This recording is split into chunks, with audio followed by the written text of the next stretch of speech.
A crooked compass inked on Dean's forearm was a souvenir from a single reckless night nearly a decade ago, until three miniature strangers in matching wool coats marched up to him in a public park and shattered the simple life he'd painstakingly constructed. Dean didn't have time for fate. He believed in the stubborn grain of quarter-sawn white oak, the suffocating weight of overdue bills, and the curious fact that his 6-year-old boy, Toby, could subsist entirely on dinosaur-shaped chicken nuggets and pure, unadulterated chaos. It was the kind of grey Tuesday afternoon that blurred into every other Tuesday afternoon. Overcast, heavy, with the distant hiss of the interstate bleeding through the skeletal trees. He sat hunched on a splintered park bench, a cardboard cup of coffee growing cold in his grip, watching his son wage a one-sided war against a sandbox. The grit of sawdust was a permanent part of his skin now, a second layer of callus that made his fingers feel like worn sandpaper.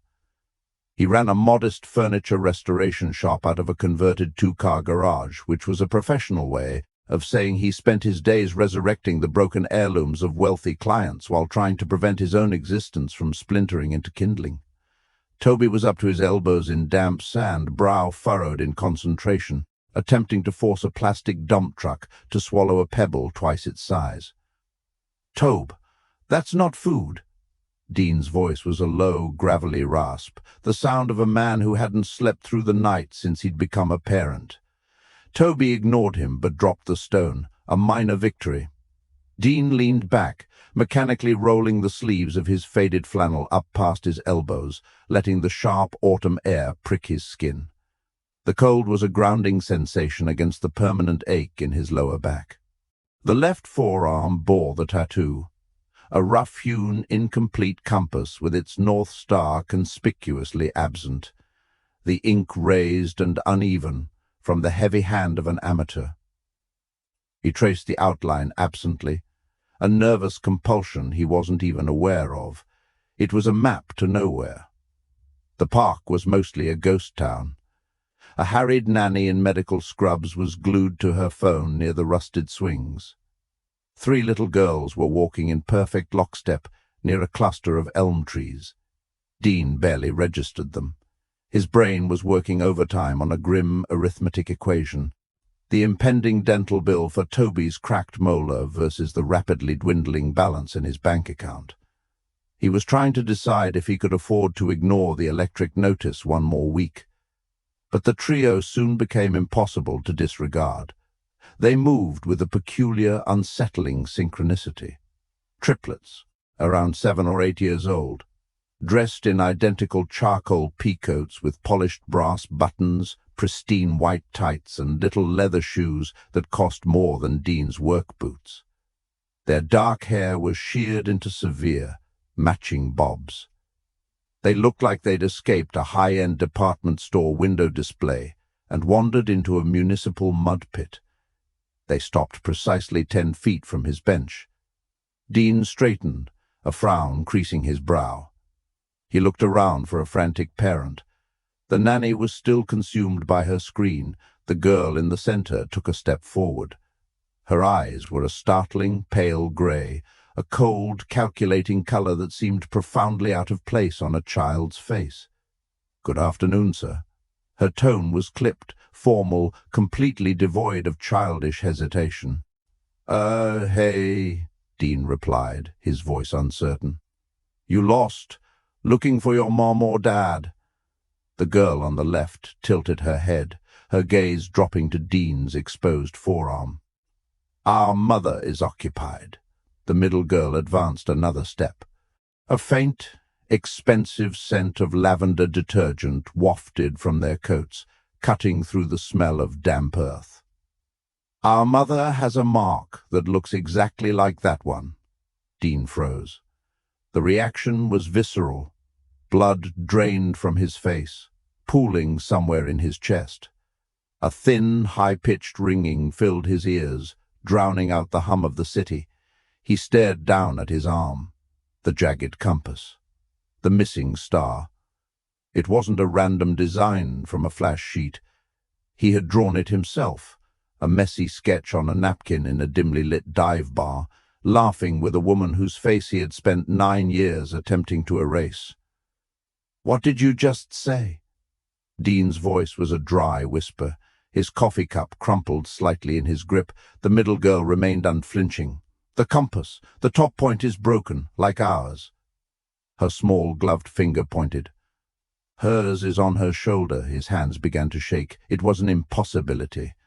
A statistical absurdity. A cosmic joke played by a universe with a sick sense of humor. "What's your mother's name?"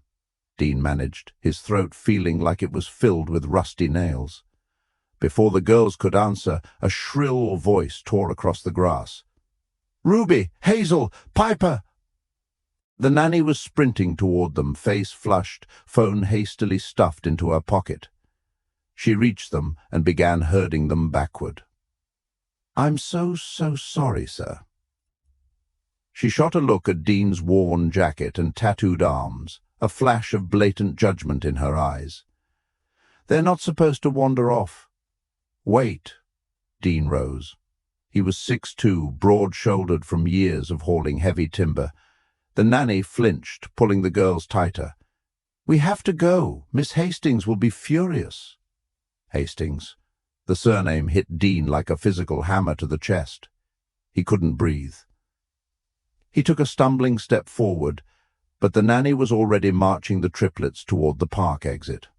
The middle girl, Ruby, or Hazel, or Piper, glanced back over her shoulder. Her stormy grey eyes locked onto his one last time before she vanished through a rusty gate, climbing into the back of a waiting black SUV. "Dad?" Dean flinched. Toby was standing by the bench, a streak of mud across his forehead. "You look like you're gonna puke." Dean swallowed hard against the bile rising in his throat. "I'm fine, Tobe," he lied, his voice echoing in his own ears. "Come on, we're going home." The apartment smelled of cheap pasta and dust. It was a cramped two-bedroom above a dry cleaner's that vibrated whenever the industrial presses started up. Dean sat at the laminate kitchen table, the sickly glow of his laptop illuminating the deep, exhausted lines around his eyes. He'd put Toby to bed an hour ago, reading an animated story in a monotone, his mind spinning. He took a long swig from a lukewarm beer. He needed an anchor because the screen was pulling him into a reality he couldn't process. He typed Hastings triplets. He found dozens of hits. Social profiles, financial articles, paparazzi photographs. Dean clicked on a profile from a major business publication. The Iron Architect. How Sloane Hastings Built a Logistics Empire Before 35. And there she was. Dean stared, his breath hitching. He recognized the sharp jaw. The dark hair now sleeked back into a severe cut rather than the tangled waves he remembered. He recognized the grey eyes.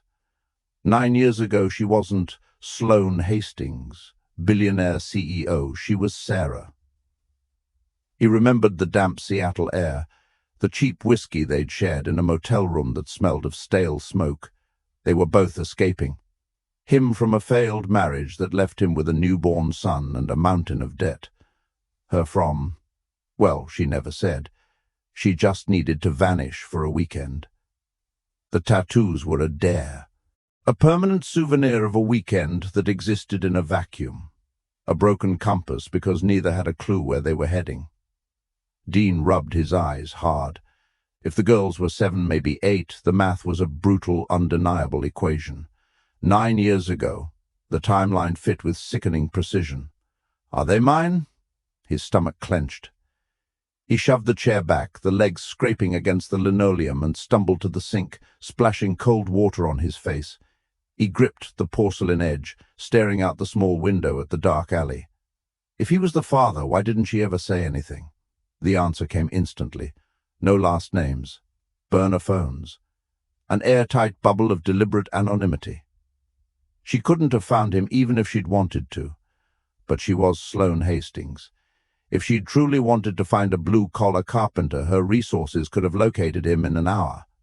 He returned to the table. The article detailed her ruthless takeover of her father's failing company, her vast holdings, her fiercely protected privacy. It mentioned she was a single mother to triplets. No father mentioned. No husband. Dean clicked on an image gallery, scrolling through gala photos, boardroom shots. She looked armored. Sharp suits, ironed blouses, a face carved from granite. Then he found it, a candid shot from a charity ball. She was in a backless gown, turning away. There, on her left shoulder blade, was the unmistakable jagged ink, the broken compass. Dean slammed the laptop shut. He didn't want this. He had built a quiet, fragile existence for himself and Toby. Routine, stability, teetering on a financial cliff, but stable. Injecting a billionaire and 3 unknown daughters into it was a ticking time bomb. He should walk away. Delete his history. Forget the grey eyes of the little girl. But the memory of that night, the feeling of the needle, her bruised, cynical laugh, it gnawed at him. He was a father. He knew the bone-deep, terrifying weight of that responsibility. If those girls were his, living in some glass tower with a woman who had built walls around her heart, could he just turn his back? He pulled out his cracked phone and typed the address of Hastings Logistics headquarters. It was downtown, 40 minutes by train. He didn't want money. He wanted to look her in the eyes. The Hastings Logistics building was a monolith of black glass and steel, casting a long, cold shadow over the financial district. Dean stood on the pavement, acutely aware of his own skin. He wore his best clothes, clean jeans, a heavy canvas jacket over a grey Henley, his most respectable work boots. In the shadow of this tower, surrounded by men in tailored suits, he looked like a trespasser. He smelled of cheap soap and the faint, stubborn tang of wood stain that lived under his nails. He walked through the revolving doors. The lobby was a cathedral of polished white marble. The air was sterile, carrying a synthetic citrus scent. Dean approached the massive, curved reception desk. A guard in a suit that barely contained his bulk zeroed in on Dean's boots. "Can I help you?" The receptionist had a polite, dead-eyed smile. "Need to see Sloane Hastings," Dean said. His voice scraped against the quiet. "Do you have an appointment, sir?" "Dean, no. Just tell her Dean's here." The guard shifted, stepping closer. "Ms. Hastings' schedule is full. We don't do walk-ins. I'm not leaving." Dean didn't raise his voice, but he planted his feet. The stillness in his posture made the guard reach for his radio. Dean looked at the receptionist. "Got a pen and paper?" Reluctantly, she slid a branded notepad across the marble. Dean's handwriting was an ugly scrawl. He wrote, "The compass. I have it. Send this up. If she says throw me out, I'll go." The receptionist scanned the note and typed a message. "I forwarded it to her assistant, but I highly doubt." The phone on her desk rang. A sharp, singular chime. She answered, and her corporate mask slipped. "Yes, ma'am. Right away." She looked at Dean. "Private elevator on the right. Floor 72. The elevator was aggressively fast, making his ears pop. The guard stood rigidly beside him. When the doors opened, Dean stepped into a space that felt more like an aerial fortress than an office. Floor-to-ceiling windows offered a dizzying view of the city. The carpet was so thick it swallowed the sound of his boots. At the far end, behind a desk made from a single slab of raw-edge walnut, stood Sloane Hastings. She wore a tailored cream pantsuit, turned away, looking at the skyline. "Leave us." Her voice was a command. The guard hesitated. Did I stutter? The doors clicked shut. The silence was suffocating. Sloane turned. Dean's chest tightened. 10 years had left fine lines around her grey eyes and a rigid set to her jaw. She looked exhausted and terrifying. She looked at his worn jacket, his boots, his face. A muscle in her cheek tightened. "You." It was an accusation. "Me," Dean replied. She gripped the edge of her desk. "How did you find me? What do you want?" The blunt suspicion stung, anger flared. "I don't want your money. I didn't know you were a billionaire until Tuesday. I was at the park with my son." Sloane flinched. "3 little girls walked up to me and showed me their mother's tattoo." Sloane closed her eyes. When she opened them, the vulnerability was sealed behind a wall of ice. "They shouldn't have spoken to you. You fired a nanny because she let your kids talk to a stranger. I fired her for negligence." Sloane's voice was sharp. "Do you know how many threats I deal with? I'm not a threat." Dean held up his hands. "I just needed to know—" "Know what?" she mocked. "If the drunk you slept with turned into a billionaire, I'm a carpenter, and I need to know if I'm a father." The air vanished from the room. Sloane stopped moving. Her defensive posture suddenly seemed brittle. The silence stretched out, filled by the faint wail of a siren far below. "They're 9 years old," Dean said softly. "The math is simple, Sarah." "Don't call me that," she whispered. "Then tell me the truth." Sloane walked to a white leather sofa and sat down heavily, arms crossed. "Yes," she said, not looking at him. "They're yours." The floor tilted. Dean had known, but hearing it aloud made it real. He collapsed into a chrome chair opposite her, his head in his hands, smelling sawdust on his skin. "Why?" His voice was muffled. "Why didn't you tell me?" "Because we didn't know each other's names, and I didn't want you to." She looked at him. "You were an escape hatch from my dying father and a bleeding company. I was 24 and terrified. I dealt with it by building an empire. They have trust funds, futures, a life you can't comprehend." Dean looked at her. "I had a right to know." "What would you have done?" she challenged. "Fought me? We live in different universes. You showing up now will just confuse them." "They found me. They're already connecting dots."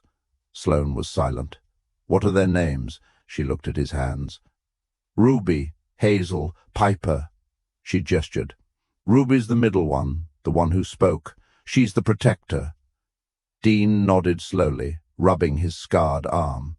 He was looking across a chasm of wealth at a woman who held his children behind walls of money. "So what now?" Sloane stood, walking back behind her desk. Now she said, her tone absolute. "You walk out that door. You go back to your life. And you forget this happened." Dean stared at her. He stood slowly, the suppressed anger beginning to simmer.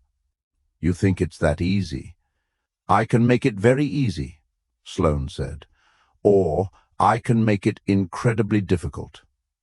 Dean didn't break eye contact. The splintered wood of his life was colliding with the cold glass of hers. He wasn't backing down. For 3 days, the roar of the belt sander was Dean's only anchor. The workshop smelled of pine dust, burnt friction, and old glue. It coated his skin and the deep lines around his mouth. He was working on a shattered cherry credenza, stripping away grime. It was a distraction. It wasn't working. Every time he closed his eyes, he saw grey eyes and patent shoes. He heard Sloane's threat. He turned off the sander. The silence was deafening. He leaned against his workbench. He was outmatched. If Sloane wanted to bury him in legal fees, she could. She could drain his savings. But the thought of those 3 girls, of them growing up thinking he was just a ghost who didn't care, made his chest ache. The heavy crunch of tires on gravel pulled him from his thoughts. A black SUV was pulling into his cracked driveway. The door opened. Sloane stepped out into the overcast afternoon. She was dressed down in a charcoal turtleneck and tailored pants. She looked alien in his yard. She walked into the open garage bay. The scent of her perfume clashed with the turpentine. "You didn't send a lawyer?" Dean observed. "Lawyers leave trails." She looked around, taking in the chaos, the child's drawing taped to the wall. She pulled a thick envelope from her bag and dropped it on the workbench. "A solution, an NDA, ironclad. You sign it, you walk away. You claim no paternity, speak to no press. In exchange, a cashier's check, $2 million. Untraceable. You can pay your debts. You can start over.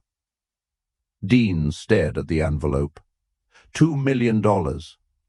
His mind traitorously calculated. Toby's surgery, the back taxes. He could buy a house. Send his son to college. All he had to do was erase himself. He reached out, his calloused fingers brushing the smooth paper. He thought of the missing star on the compass.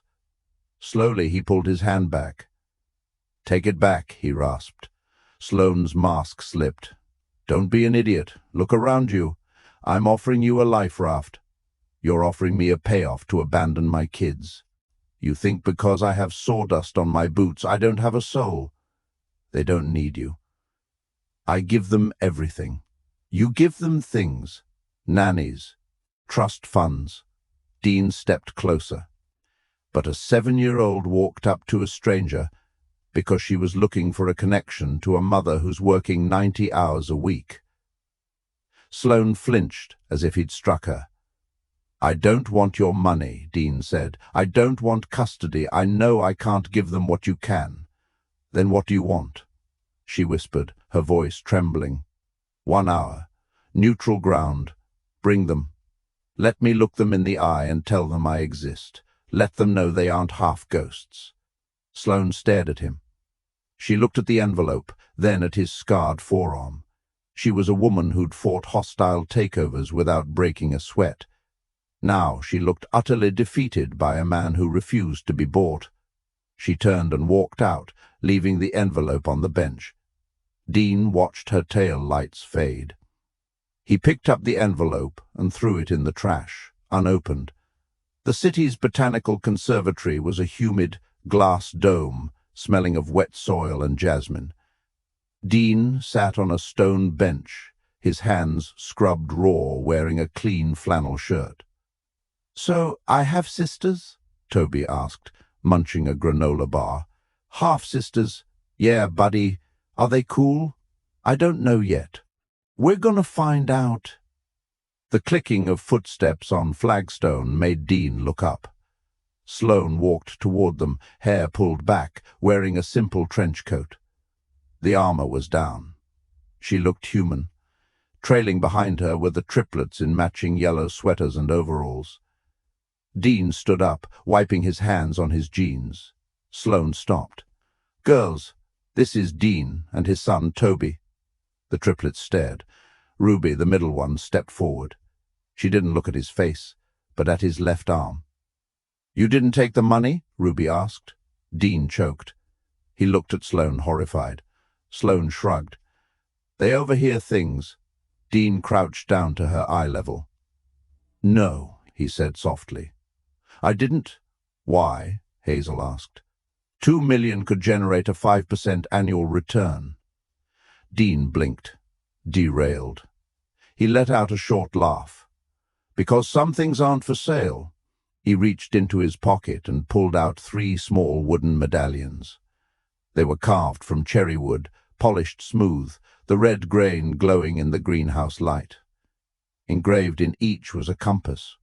But unlike the broken ones, these were whole. The North Star was firmly in place. "I make things," Dean said, his voice thick. "I fix what's broken. I know I can't fix the last 7 years. I wasn't there, but I'm here now." He offered them to the girls. For a long moment, nothing moved. Then Piper, the quietest, reached out and took one. She traced the carved star with her thumb. "It smells like campfire," she whispered. "That's cherry wood." Toby chimed in. "My dad smells like that all the time. You guys like frogs. I saw a big one by the water lilies." The girl's rigid posture faltered. They looked at their mother. Sloane swallowed, tears in her eyes. She gave a microscopic nod. "Come on," Toby said, already walking. "I'll show you." The 3 girls hesitated, then followed the chaotic 6-year-old down the path. Dean stood up slowly, watching them go. He turned to Sloane. She was watching the girls, arms crossed, a tear on her cheek. "They're beautiful, Sarah," he said quietly. Sloane exhaled a shaky breath. "They're difficult. They argue in Latin and terrify the staff." Dean grinned. "Good. They'll need to be tough." He didn't hug her. The chasm was still there.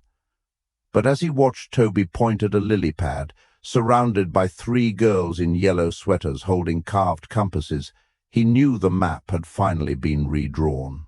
They weren't lost anymore. A stranger's ink led him to a family he never knew he had. He had nothing, except the truth they needed to find. If Dean's fight to connect with his children touched you, please leave a like and subscribe to my channel. Share this story with someone who believes in second chances. We'll see you in the next one.